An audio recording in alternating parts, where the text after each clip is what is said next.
And if you decline citing the poets because you say it is allowable for them to frame myths and to relate in a mythical way many things about the gods which are far from true, do you suppose you have some others for your religious teachers?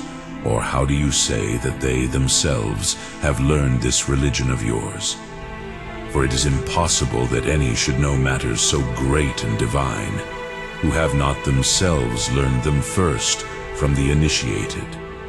You will no doubt say, the sages and philosophers. For to them, as to a fortified wall, you are wont to flee when anyone quotes the opinions of your poets about the gods. Therefore, since it is fit that we commence with the ancients and the earliest, beginning thence I will produce the opinion of each, much more ridiculous as it is than the theology of the poets. For Thales of Miletus, who took the lead in the study of natural philosophy, declared that water was the first principle of all things. For from water he says that all things are, and that into water all are resolved.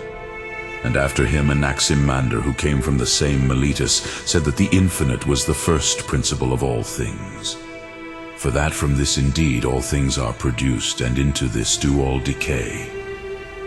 Thirdly, Anaximenes, and he too was from Miletus, says that air is the first principle of all things, for he says that from this all things are produced, and into this all are resolved.